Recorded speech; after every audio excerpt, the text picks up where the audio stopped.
Eavis, who is our first speaker. Anna is joining us from Northumbria, and she is, for those of you who are not aware, I'm sure many of you know her, she's the Curatorial Director of English Heritage. She's a trustee of Leeds Castle and a member of the Fabric Advisory Committee for Salisbury and Canterbury Cathedrals. And today she is going to be talking about William Wykeham's devotion to Mary, mostly in relation to the glass at New College, Oxford. Thank you, Anna. Thanks very much, Sally. Let me just share my screen.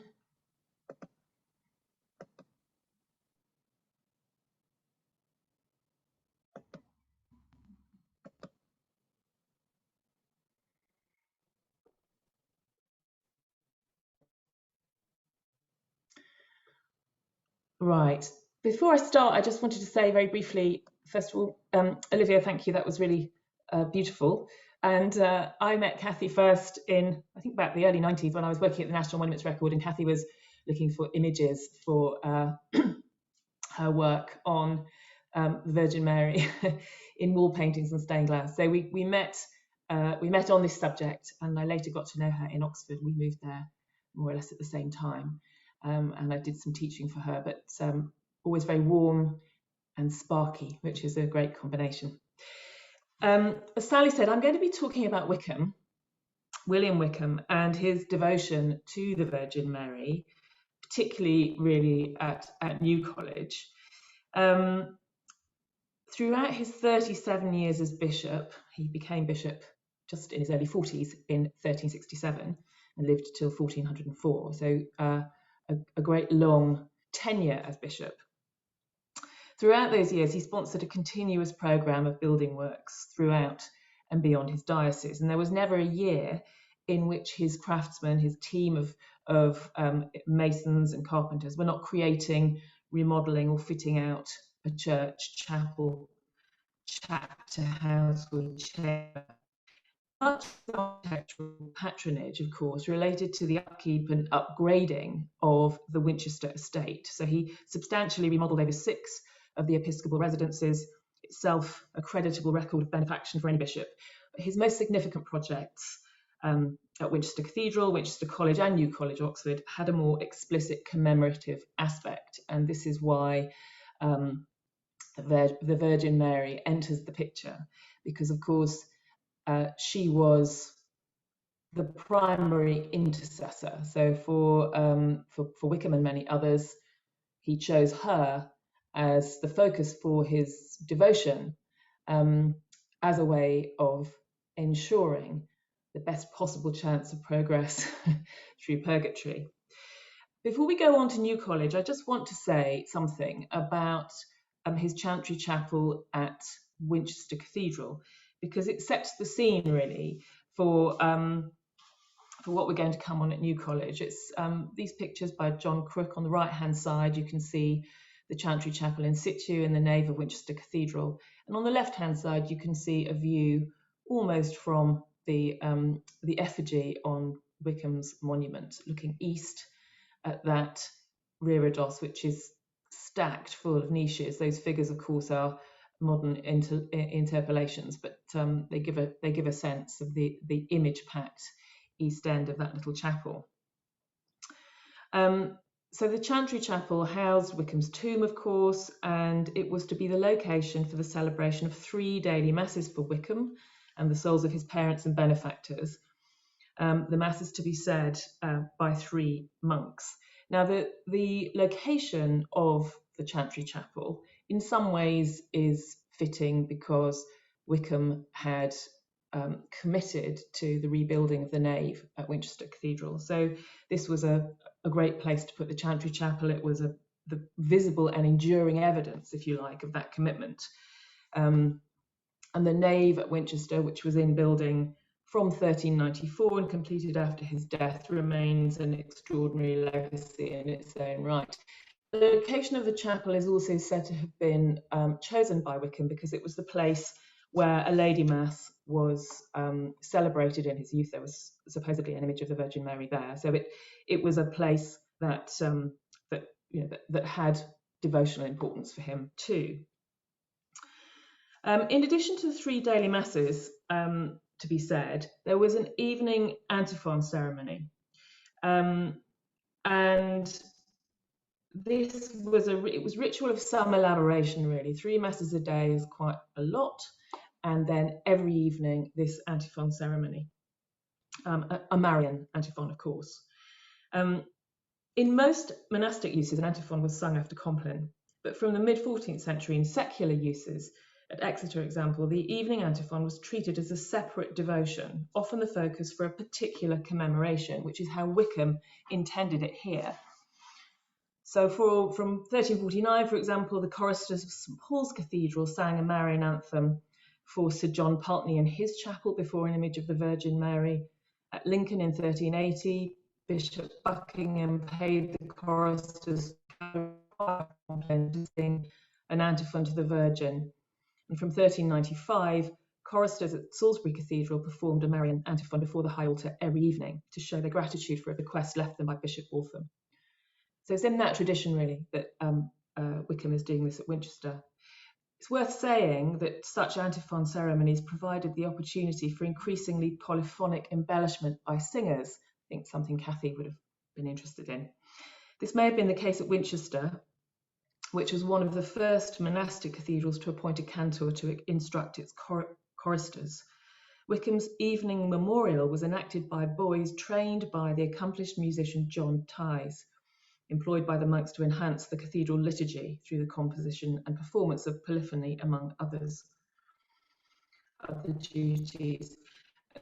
Wykeham's provision for liturgical display here was characteristic of his commemorative foundations elsewhere, as we shall see. Now, obviously, this is a fitting memorial to Wykeham's 37 years as bishop and benefactor, but as soon as he became bishop, he was working on commemorative foundations which would act as a legacy to him and to those souls for whom he was bound to pray. On becoming bishop in 1367, he immediately set about establishing a chantry for himself and his parents at Southwick Priory, which is where his parents were buried. This priory was an Augustinian house dedicated to the Virgin Mary. It also had within it an image of the Virgin to which pilgrims would come.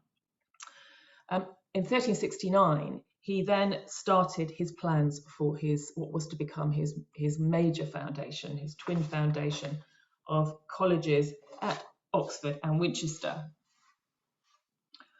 His agents began finding appropriate land to house his colleges, and I'm showing you here Ralph Agar's map of Oxford, which was made in 1578.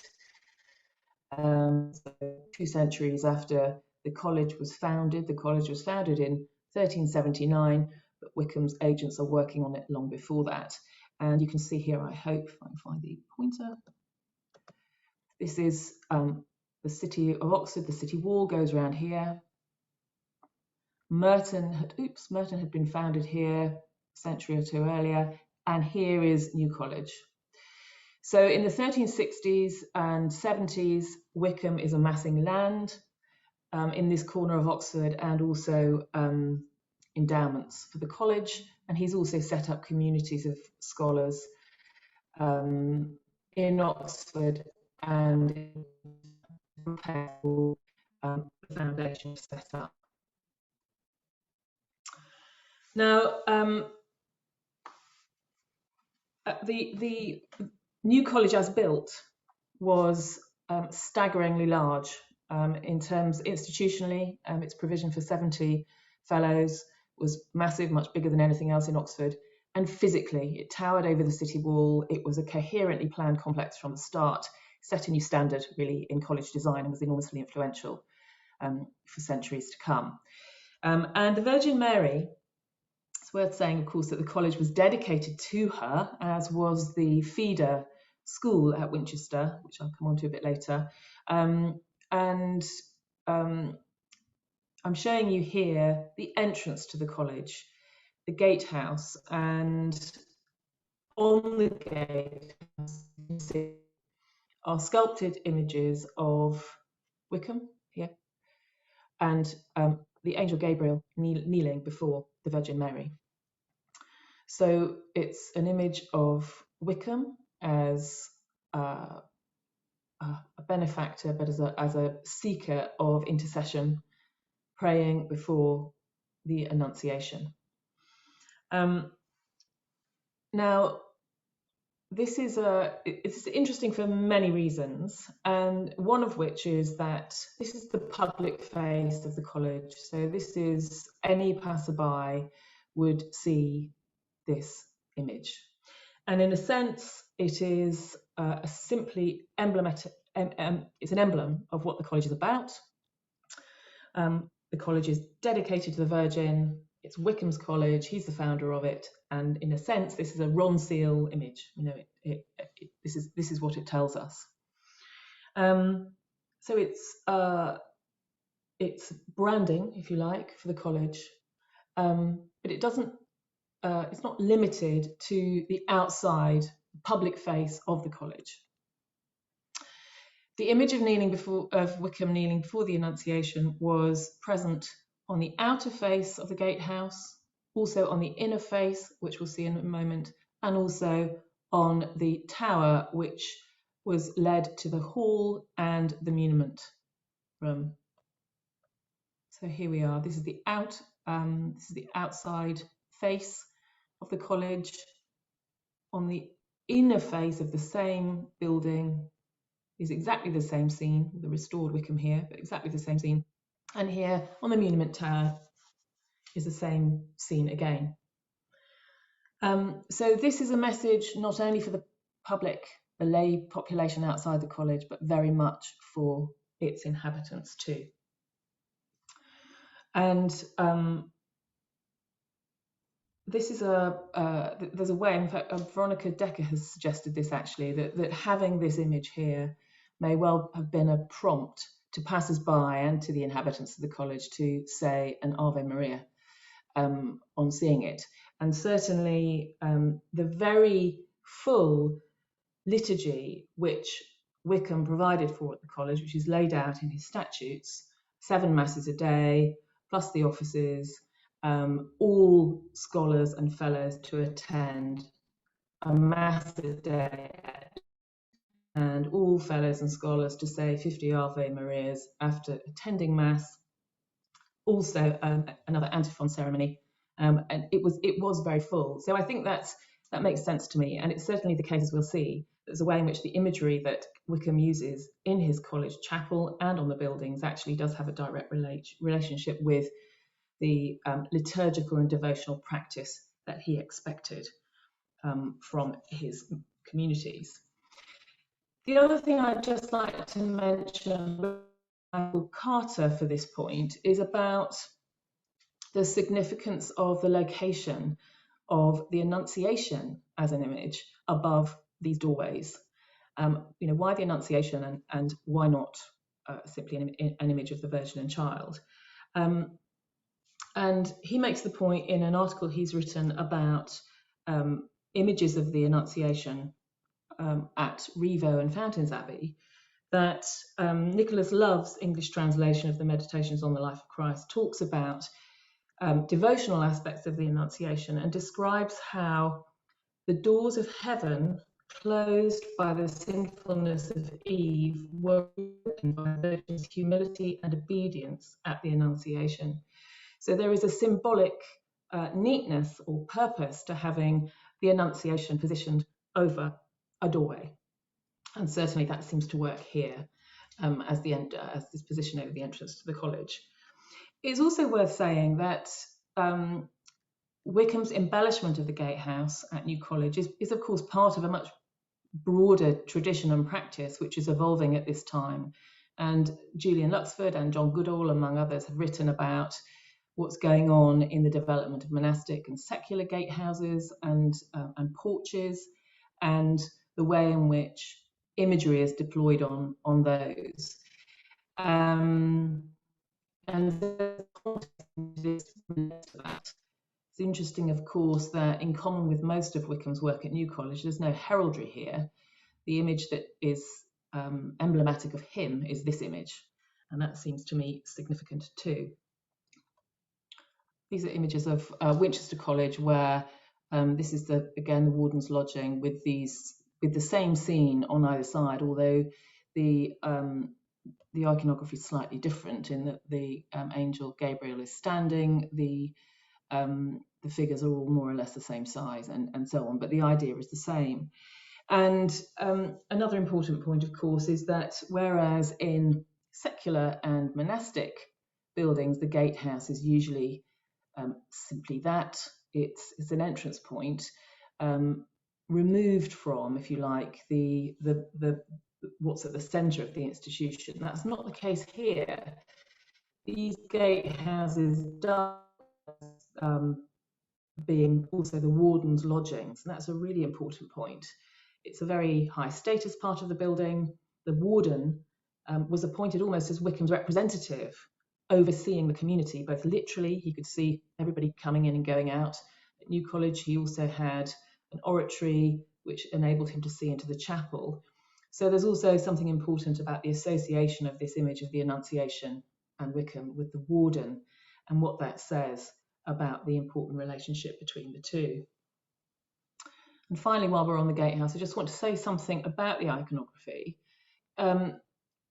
And Michael Carter talks about, in his piece, he talks about the way in which the iconography of the Annunciation is, of course, evolving, particularly during the 14th century, and that and talks about the presence of lilies and the dove and the Word of God and all that.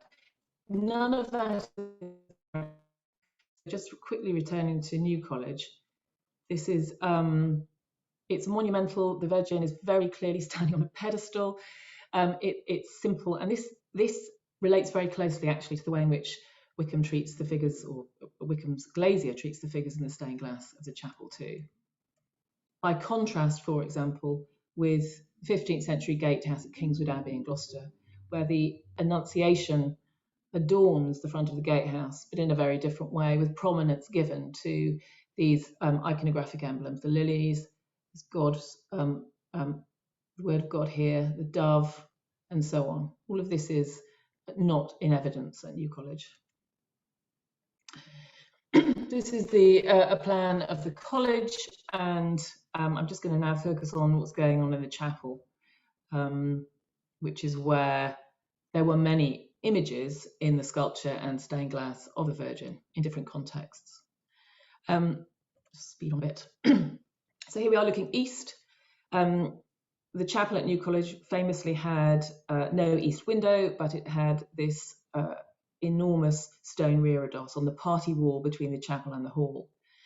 The sculpture in this reredos is all 19th century, and also in the Middle Ages it didn't extend above here. So the introduction of a later hammer beam roof meant that this area had to be filled. But Christopher Wilson, in his excellent recent article on the screen at All Souls in Oxford, has pointed out actually that much of there's enough surviving of the 14th century stonework here to show that the design of the screen as it is now is pretty much as it was in the Middle Ages. So and has also, I think, quite convincingly reconstructed as much as possible of the iconography of that screen. So take a look at it. But anyway, there certainly was an image of the Virgin prominently in the central axis of this screen. And also there are these fragments of, now in the Song School at New College, of a retable at the bottom of that screen. So here we are, you can see the Annunciation here, again now conventionally shown with the lilies and so on. Hope you can make this out. That's a nativity, resurrection, and a coronation. So these scenes, presumably flanking an image of the crucifixion, possibly extending to 7 of the joys of the Virgin, would have been positioned at the back of the altar underneath that monumental screen.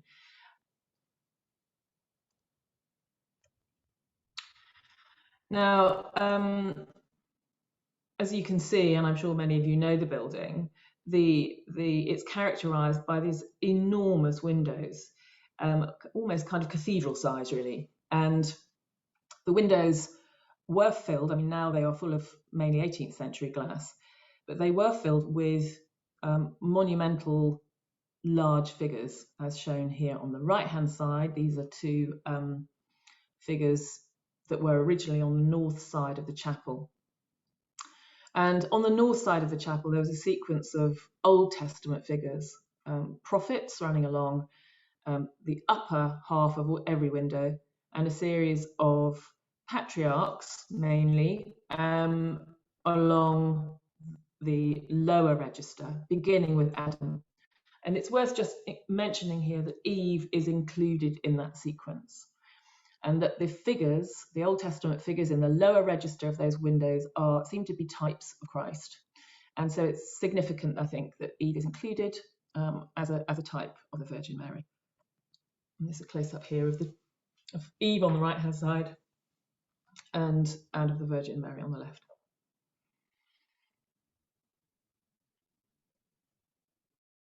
And we're now going to move into the antechapel. New College Chapel had this very distinctive arrangement shown here. So we've just been in this part of the building. We're now moving west into this antechapel, which gave the whole building a T shape. It's quite difficult to photograph the antechapel because it's so lofty that the sight lines are quite difficult. It's quite difficult to get a sense of it. Anyway, there's an image here on the right-hand side to give you a flavour of it. It has 2 east windows, and each east window is actually divided. It consists of 6 lights, so is divided effectively into 2 sets of 3 lights. And what I'm showing you here is the northeast window, and it's clear from the imagery that this window contained 2 scenes of the crucifixion, presumably each one over an altar.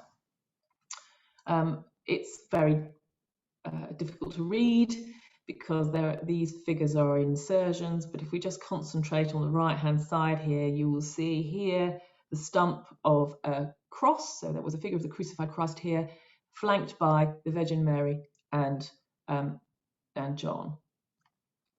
And so there were 4 images of the crucifixion on the east wall, 4 images of the Virgin.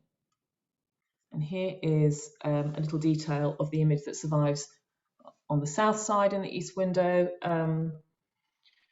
And a couple of things to say quickly about that. One is that you'll see here that these images are conceived very much as sculptural, really.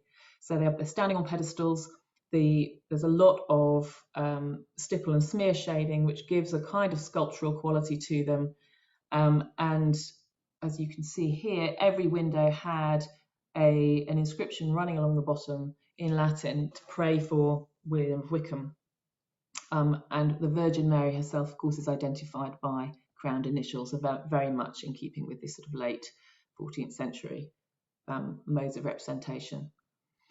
Stylistically, she is related to the Littlington Missal and also paintings in the Bywood Tower, so kind of characteristic of high status late 14th century design. I'm going to move on and just give you another time. I'm going to finish by looking at what was in the west window at New College. So we're moving west now. Originally, this gives a sense of the west window, this login view of New College. Here is a view about 1800 of the interior, looking at the window, which by then had been replaced with a Reynolds window, and the original parts of the medieval window are probably now in York Minster. But it gives you a sense of the position and the scale.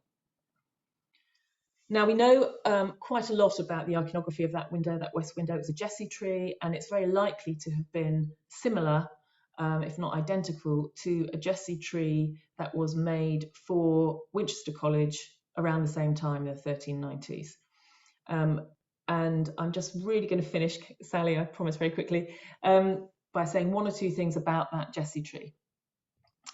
The Winchester College East window has also been partly lost. It was copied in the 1820s by Betton and Evans, a firm of restorers. But although the colour that they introduced is not right at all for the Middle Ages, actually the draftsmanship and the iconography seems to be pretty accurate. So it's a very useful record of what was there. And here are some details. And the important thing to say is this subject, of course, a Jesuitry subject is very common in the 14th century. It's a great subject for large windows because there's a huge cast of characters. It's there, of course, to show the humanity of Christ. It's a very important subject for Mary because she's at the heart of it. And at Winchester College, and by extrapolation New College, what's worth noting here is we've got Jessie down here, we've got all of these kings and prophets, and we have the Virgin Mary, who is twice the size of any of the other figures. So she was very prominent in the composition. Now, some panels from that window survive at Winchester College, and I'm just showing you here the image of the Virgin. She's very large. These are a couple of examples of kings and prophets. And so it's no accident that you have this enormous image of the Virgin at the centre of the composition in the west window at New College and at the east window at Winchester College. She's shown here breastfeeding, and Veronica Decker again has written very interestingly about the importance of that image, the relationship, not only showing the Virgin Mary as an important intercessor, of course that's at the root of this image, but in the context of Wykeham's establishment. This is borne out in the wording of the statutes at the college, very much drawing a parallel between the spiritual nourishment offered by the Virgin Mary, as exemplified here, but also the intellectual nourishment, so that the wording of the statutes talks about learning in the context of being akin to mother's milk and the sweetened, pleasant milk of learning. And this metaphor extends to warning fellows and members of the college from leaving the college and betraying their mother, so to speak. So that, I think, is a really interesting avenue of inquiry in the way in which the Virgin Mary was representing not only a spiritual element, but also that's really enshrined in the core business of the college, the educational business of the college. I'm just now going to finish with a point about the panels at the bottom of that window.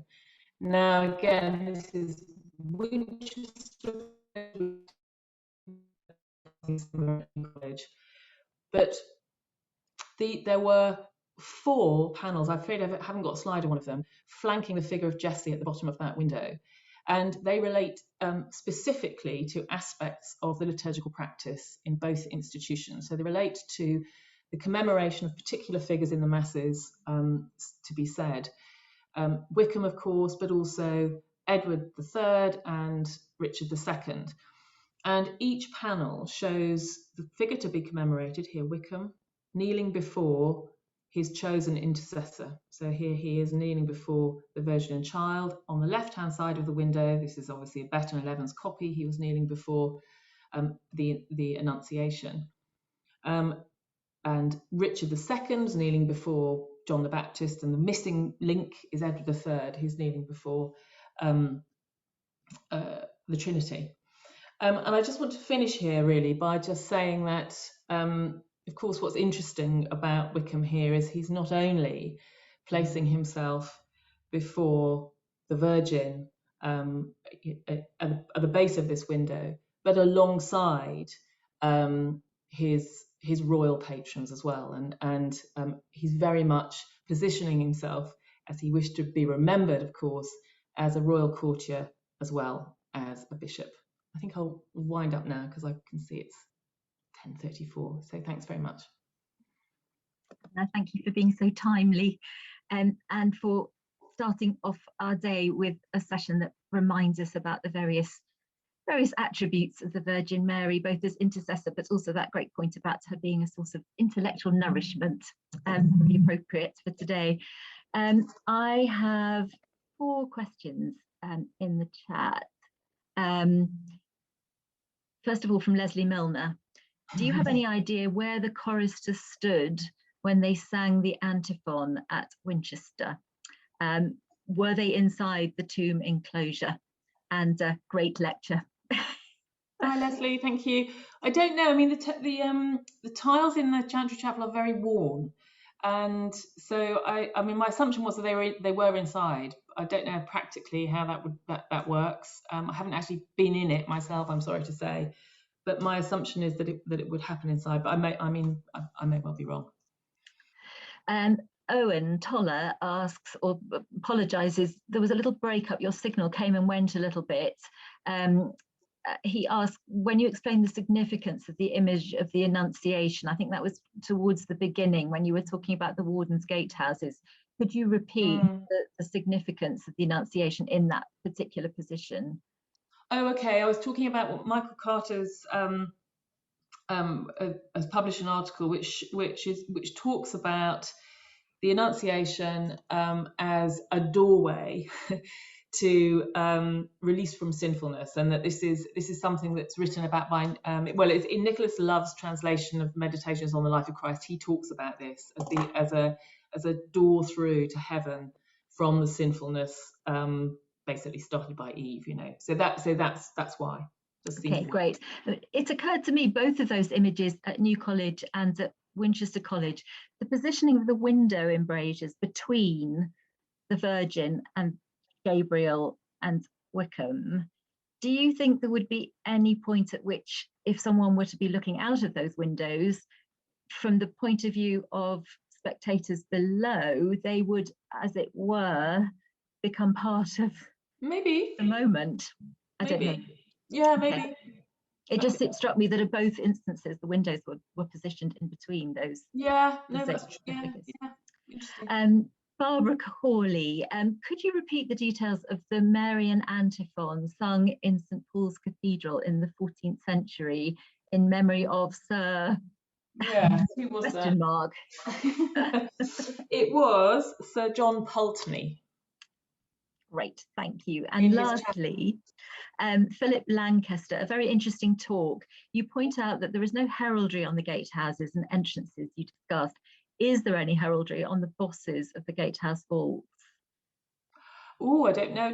I don't know, Philip. I mean, what is interesting about Wykeham, he doesn't use it at all at New College. So everything is lettered. So you either see images of him, like himself, and he's also depicted in a window in the tracery of a window. Actually, I didn't show that, but also his name is written everywhere. So and the heraldry in the college actually tends to be heraldry associated with fellows who then give windows later on. So it's a very, in terms of Wykeham, it's heraldry-less really. Okay. Thank you for joining us from a distance. Go and enjoy the rest of your weekend off. Thank you very much. Thank you. Thank you so much for your Great paper. Day. Thank you. Sarah Boss, who is our next speaker, has just posted a comment reminding us that Kathy wrote extensively about the use of the Annunciation in relation to doorways and entrances. But let me introduce you to Dr. Sarah Boss, who is a theologian who specialises in the theology and cult of the Virgin Mary. She is now librarian and was former director of the Centre for Marian Studies at St Mary's University, Twickenham. And of course, Kathy was one of the founder members of the Centre for Marian Studies back in 1995 and a member of the management committee for that organisation from there on. So it's a pleasure to have Sarah with us, and she is going to be talking about cult and image at Ladies' Well at Hempstead in Gloucestershire. Sarah, over to you. Thank you. I've got a problem with my screen in showing you the slideshow view. If you go to the bottom, can you go to the bottom where it should? I've got full screen, but I can't, on my. Yeah, this is the best. Can you all see? You can see the image with the. Yeah. What about pressing slideshow at the top? Yeah. The slideshow thing is obscured by the bar that's got all the information on it. It's not going away. What about at the bottom of the screen? Because you can activate it from there as well. You should be able to. What do I have to press to do that? Now that's obscured on my screen, but at the bottom there is a little. There we are. Great. Well Can done. you see it? Yes, Brilliant. it's full screen. Okay. Thank you. And can you hear me? Yes. Good. Okay, I'll start. The subject of this presentation is Ladies' Well by the village of Hempstead, which is southwest of Gloucester.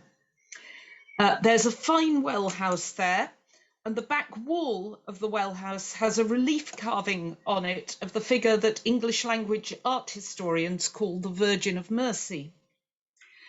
Now, many of you will know Cathy Oakes made a particular study of English representations of the Virgin of Mercy, but she wasn't familiar with this particular one, so I'd like to, as it were, add this to her catalogue. Also, Cathy was thinking of writing a book on the cult of the Virgin in medieval England, a more general book. So perhaps my work on Hempstead might make a very small contribution to a larger project of that kind. My research on this topic is very much work in progress. What I'm presenting now is really amounts to preliminary observations and suggestions as to the direction that the research might take. I'm moving on to the next slide now. Tell me if you can't see it. Okay, this shows the location of Ladies' Well. This is a current Ordnance Survey Map, and I've marked significant areas. In the northeastern quadrant, I've put a circle around the old city of Gloucester. If you move southwest, there's an oval on its side around the remains of the Augustinian priory of Lantany Secunda. And if you move to the southwest again, there's a double circle to show it that this is what we're interested in, around Ladies' Well at Hempstead. The distance of the well from the centre of Gloucester is, I reckon it's less than 2 miles. So these are quite small distances. The bottom left-hand corner of the map, the circle there, shows the mean high water of the tide up the River Severn. I think that topography, physical geography is very important here, and I'll explain why later on in the presentation. This image shows the well house as it appears today. The spring still rises beneath it. In the 1920s, local inhabitants were still drawing water from the well there, and I've read that it was also used as a baptistry.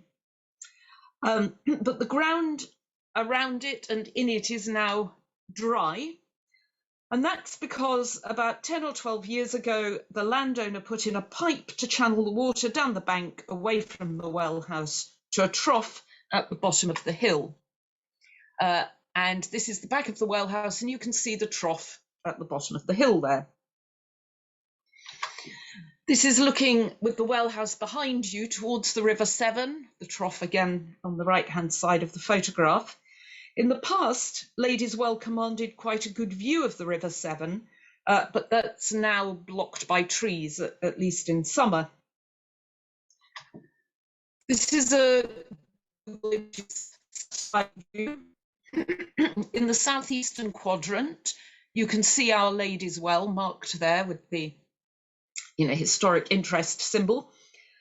It's at the top of a moderately steep hill, but as you've seen, the view to the river is now partially blocked, but you can see here it is very close to the river. To the east of Ladies' Well, so to the right of it on the map, there's an area that was probably the site of a Roman camp. It's indicated from a study that was carried out in the mid-19th century. That study, by Canon S. License, states that the 4 gateways to the camp were still distinctly traceable, that's above ground, and that one of them, he says, led down to the Severn and the road is still traceable. Now, Ladies' Well is on land that belonged to the priory of Lantany Secunda, which was a mile to the northeast of the well, as I showed on the map. The priory was Augustinian and originally consisted of canons who had left Llantawny Priory in the Welsh borders. In 1136, Milo, the Constable of Gloucester, founded the Priory of Lantony Secunda for the exiled canons, and he gave them land outside the city. The priory was dedicated to St Mary, and Milo endowed the priory with the Church of St Owen, which then stood by the south gate of the city. St Owen's had various appendages that were given to the priory, including the chapel of Hempstead. The Earl of Hereford also gave Hempstead Manor to the priory, so the well was very clearly on the priory's land. So we'll look at the well house. This is approaching the well house from the south. And here's the front of the well house again, the west side. It's limestone and it's very well built. The bottom, you can see it's got an opening, a gateway. The bottom of the opening is about 4'6" from the ground. I'm only 5'2", so I have trouble standing up there looking into it. And I think it must originally have had wooden steps leading up to it. There's no sign of any stone structure, but there must have been something. The base of the well house, square, it depends where you measure it. Inside, there is some evidence that there were stone steps on 3 sides leading down to the water. Robert Charles Hope's study of holy wells, published in 1893, says that Ladies' Well had curative properties for those who bathed in it, but I don't know what his source was for that information. Another 19th century author, William Bazley, dated the building to the late 14th century, and he thought it was probably built by the canons at Lantony, but I think that was just guesswork. Now, on the east wall of the well house, there is this relief sculpture. That this is the Virgin of Mercy. It's what it looks like to me, and a friend of mine to whom I showed it, he said, as soon as I said, "What do you think that looks like?" He said, "Oh, it's the Virgin, one of those images of the Virgin Mary with her cloak out." So, English Catholics used to call this Our Lady of the Mantle, which is what she's called in other languages. The top of the sculpture has been deliberately hacked away. At the base, you can see kneeling figures either side of the Blessed Virgin. From her posture and what remains of the stone carving, I think she was holding the infant Christ in her left arm, the viewer's right. And because of that, I think there would have been angels holding up her mantle. As a figure for comparison, here's an illumination from the Bedford Hours. This was made in Paris. You can see Mary is sheltering and protecting people under her mantle. These are nobles and clergy. And she's holding Christ in her right arm, but that's more unusual. It's more common for him to be in the left arm.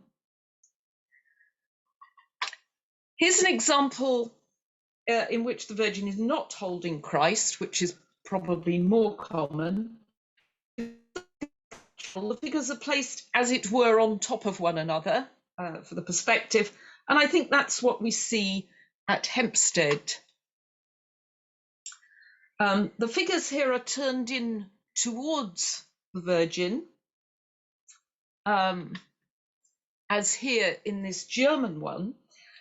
But sometimes in these images, in the mantle images, Mary is protecting the whole of humanity, or at least the whole of the church. And in this case, as in this image, this is protection from the harsh justice that people would otherwise deserve, usually on the day of judgment.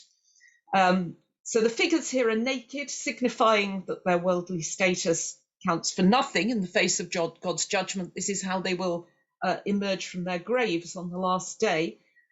And Mary is exercising mercy and protecting them or shielding them from their just deserts. So mercy is tempering justice. But sometimes in these images, the Virgin's protection is for some particular group, a religious order, as here, or a guild or confraternity, which is very common, or a family group. And I suspect that the Hempstead sculpture is of this kind. The figures are clothed. In judgment scenes, Christ isn't usually present as a child. He may be an adult judge, but not an infant. And I think this looks probably like the protection of a particular group. Images of this kind can be petitionary. They're asking for Mary's protection, or they can be votive or offered in thanksgiving for protection that's been received. Evidence from the continent indicates that often these thanksgivings were for protection from plague. In the light of that, I suggest that this well house may have been constructed as an act of petition or thanksgiving, perhaps by a local guild or confraternity, or if this was a healing well, as has been suggested, perhaps the well house was a votive offering from a wealthy man or woman who attributed to Mary some recovery from serious illness, either their own recovery or a family member's. Okay, so those are some suggestions about the well and the image. I want now to move on to topography and folklore, which belong together, I think. So here's an old Ordnance Survey map, and I've put a blue star to mark where the well is, as a reminder of the well's proximity to the river.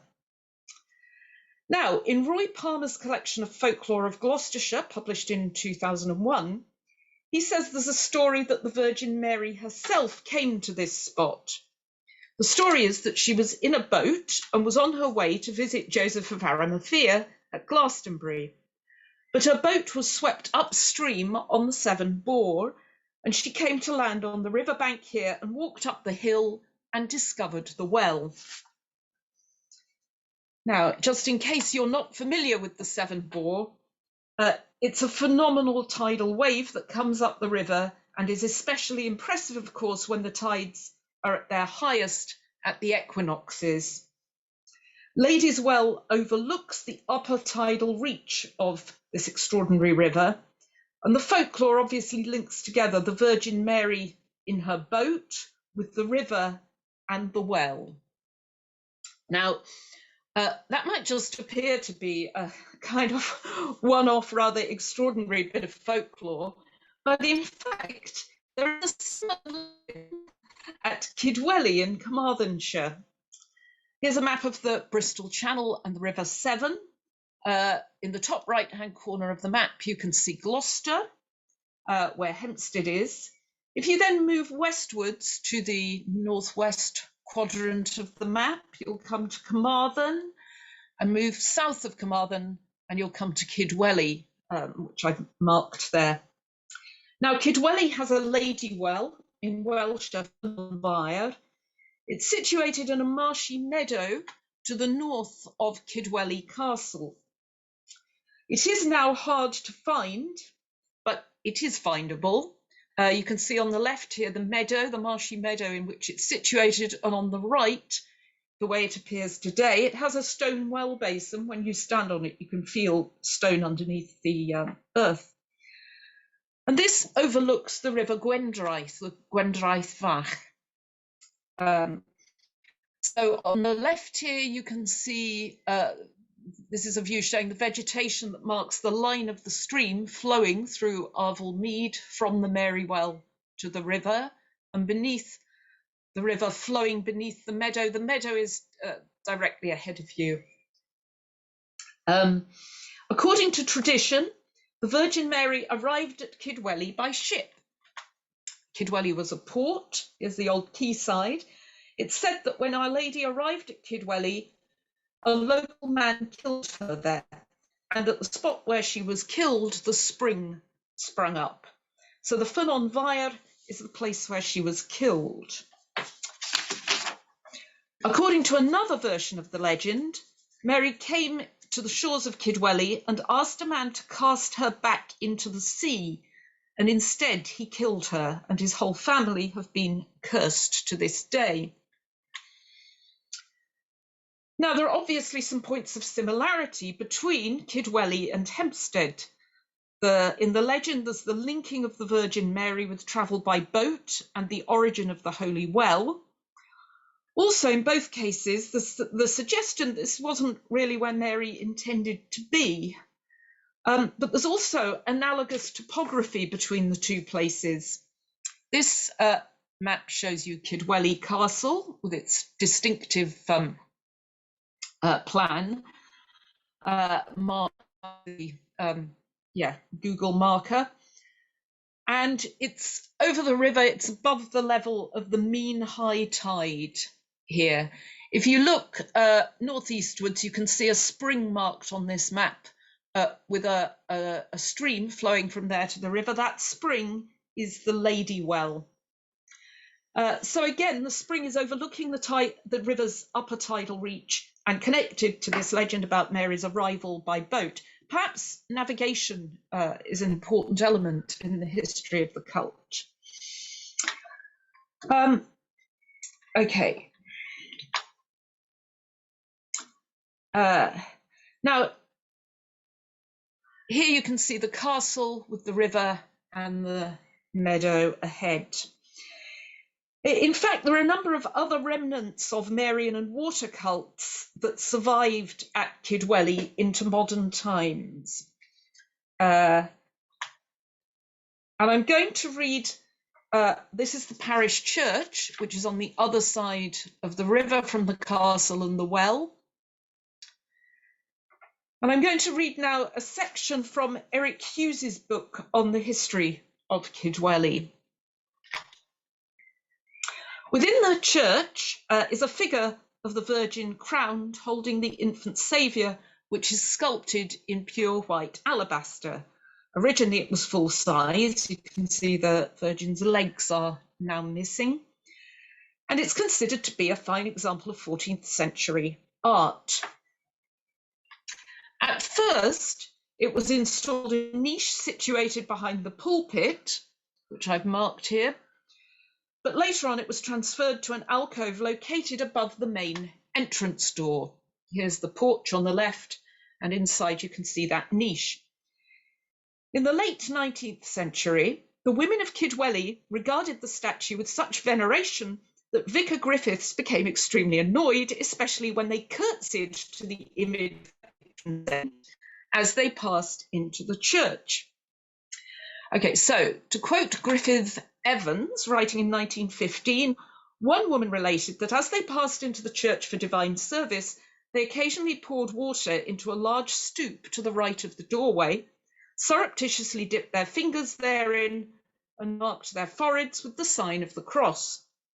These rites were confined to women and girls, and attempts at getting an explanation of the practice met with one answer. This is the one any anthropologist would expect. They'd say it was an old custom, or I'm doing what I saw my grandmother do. Vicar Griffiths threw the figure into the churchyard and buried it, but there followed such an outcry from the townspeople that it was disinterred. However, those in authority refused to return it to its original position, so it was relegated to be left lying amongst the lumber in the church tower. When it was eventually rehoused in the church, it was considerably damaged and renovation work necessary. It's now displayed on a corbel on the east wall of the sanctuary, which I've marked there. That's where you can now see it. So I want to return to the holy water stoop. The description of the women's practice sounds like a continuation of medieval Catholic practice, as if it was just continued with the significance forgotten, but in the absence of holy water in the stoop. And the women's pouring water in compensation for there being no holy water there. But look at this stoop. The rim seems to have been cut away, and it also looks rather worn down, and there's a drain in the middle of it. So it was clearly served a purpose beyond that of worshippers blessing themselves in the ordinary way. Okay, to finish, to return to our two Mary wells. Into modern times, there was a custom of local people visiting the well at Kidwelly on Lady Day, kind of annual pilgrimage. Lady Day, of course, the Feast of the Annunciation, is the 25th of March, And in England and Wales, this was an extremely important Marian feast day, perhaps the most important, as you can tell from its name. But it's also the time of the spring equinox, when the tides are at their highest, when you get the best 7 boar, and perhaps that's significant at these sites. So we have a few fragments, apparent remnants of ancient cults, and I'm hoping that by gathering together all these very precious remnants, to construct an outline of at least some aspects of ancient popular Marian devotion in the areas around the River Severn and the Bristol Channel, if not further afield. Thank you.